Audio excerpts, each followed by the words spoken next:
Okay. Continue. Emanuela Trentin. Good evening, Mr. President. My question is, you listed us a shocking and huge list of damages that Ukraine is suffering. So what role of foreign investor in the reconstruction and in recovering the damages you are suffering for your countries? And what are the sectors in case that you consider key in this context? Thank you. And the last question is from Riccardo Illi.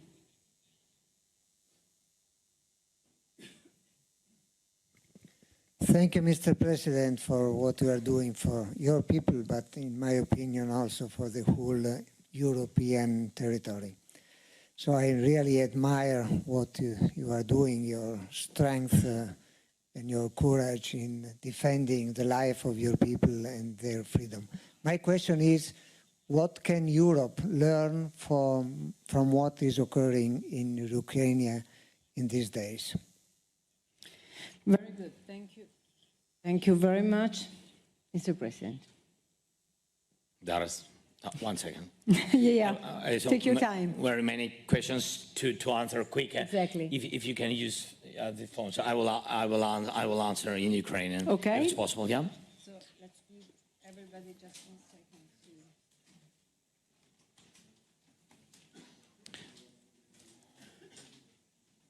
Okay.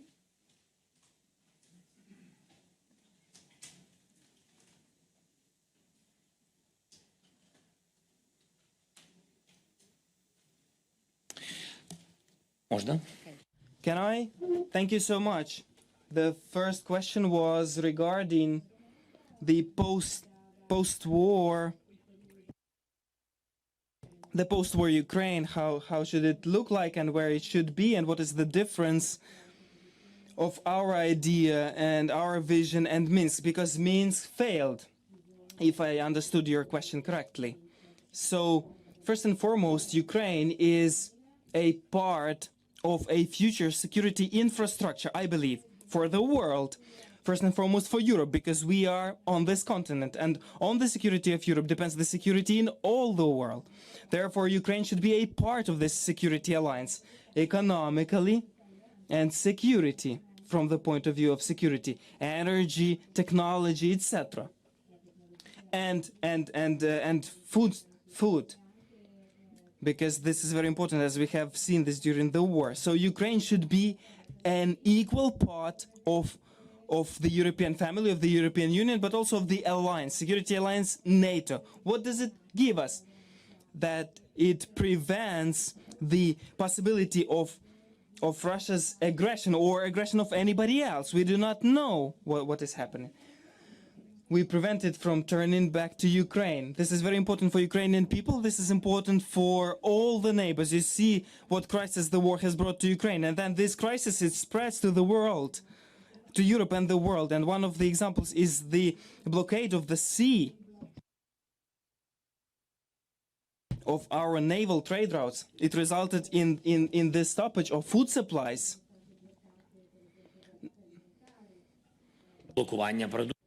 The blockade of the food supplies, and this spreads not only to Europe now it spreads to Asia, provokes hunger in Africa. So Putin has brought this danger to many countries in the world.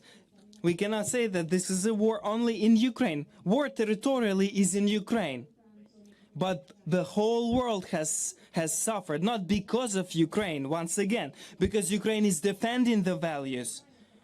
And in this situation, it is defending the Europe and the whole world. That is why I believe that this will be the component of these security alliances. That is very important.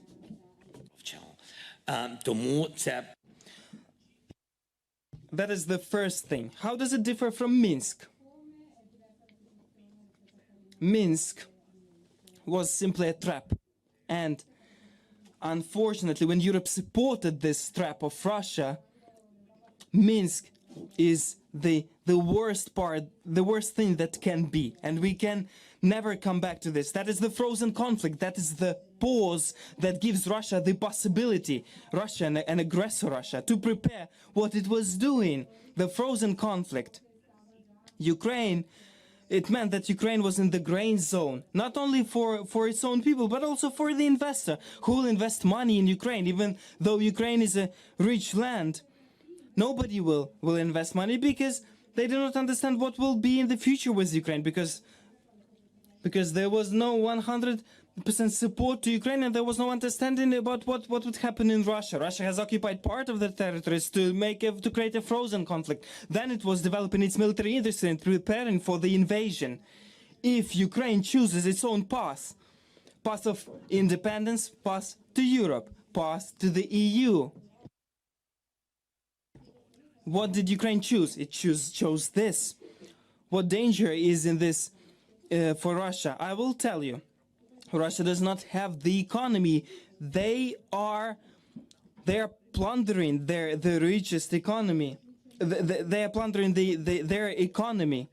The oil, the resources they're getting it. That is not an economy. You just take it from the land, you sell it, and you have poor people. But you take all these revenues and you invest into weaponry, and then you create militarized society that is in information vacuum, that suddenly believes that in Ukraine something radical is happening, that suddenly starts to simply repeat Hitler's path. Absolutely, and that is an absolute truth. That is why Minsk cannot be compared with real security guarantees for Ukraine, because Minsk is a frozen conflict, and that is why it was difficult to implement for everybody. Difficult for everybody because nobody was willing to do that. I tried to do what I had to do as a president. I arrived to the Normandy format. We had a meeting in Germany, France, Russia, Ukraine, and I talked to him, and we have agreed about ceasefire. Now many people are talking about ceasefire.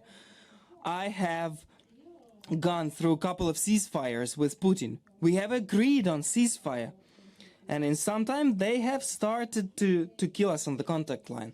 I called him and I said, we have agreed about ceasefire. He said, yes, we'll solve this.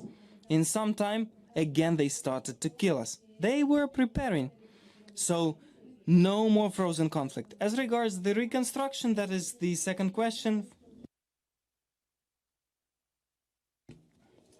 That there will be no real reconstruction for Ukraine if there is no real security. European Union and NATO are important security components for reconstruction of Ukraine, because the investors will come, but we understand that investor must believe and trust, to think that, so that he thinks that yes, he helps Ukraine at the beginnings, but in the future his capital is protected. And that is important. And you are saying about technologies here. The technologies are very important for us. I'll tell you that today, because of the technologies we have withstood everything, we have survived. We built our own navy. We could not build the fleet because the ships are being built for a very long time period. But we have built the fleet of the sea drones, and they have fulfilled a very important mission, and they have pushed out the Russia's Black Sea fleet from the Black Sea. And this drone fleet ensure the functioning of the grain corridor, and then ensure the function of the export corridor for the metallurgy, for other goods, which is very important for us. And that is also technologies. Demining. For us, it is very important, as many of our lands, hundreds of thousands of hectares, are mined by Russia. And demining is also about technologies. Much of the fight against cyber threats posed by Russia, there were thousands of cyber attacks on us, but we have reached the necessary level, and I believe that we can share this knowledge with you, with partners. I think that this will be very important. As regards the role of reconstruction, the role is very simple. To build a real nation, we need people, because the state is first and foremost the people. And reconstruction is first and foremost your companies, and we're inviting them together with our companies. And for us, it is also working. It's also jobs. Without jobs, we will not be able to bring back Ukrainians. That is 7.5 million Ukrainians who are now abroad in various countries: Poland, Germany, Czech Republic, Italy, Spain. We need these people. We need their hands. We need their heads. As regards the key sectors you have asked, that is energy. War has taught us and partners on what energy grid should look like. It must be decentralized. And this is what we want to have after the war. We're connected to the European energy grid, and if it wasn't for Russia's attacks, we would have profited of energy, because our atomic energy is working very efficiently, and it has very good pricing, and I think it could help Europe, and it could decrease the prices on energy. We are also paying attention to technologies, digitalization, medicine, rehabilitation. This war unfortunately has brought many crises and many deaths, but it has also brought experience. And we will share this experience with all the countries who have helped us in times of war, and this is a just way to do. The last thing regarding Europe, what Europe can learn. I think the most important thing is that Europe has united, and I think that Ukraine has played its role at the moment when Europe had to be united. United Europe is a powerful continent that economically is much stronger than many others. And Russia has always achieved divided Europe via threats, via energy blackmail. Divided Europe is not capable of fighting against Russia. I'm talking not about war. Economic war is also dangerous, with price dumpings, with instrumentalizing prices on gas, on oil. But united Europe is much more stronger and much more attractive for everybody, not only for countries that are in Europe neighborhood, but also for Asia, for Africa, for many countries. Very much, Mr. President. Thanks also because you took us exactly where we started this morning. We were talking about the unity of Europe, and you took us back there. Thank you so very much. I think this applause Thank you so much. will take you back to Ukraine, and we hope next year you will be back just talking about investment. Thank you very much.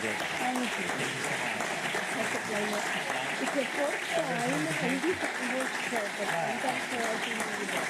Thank you. Grazie e a domani.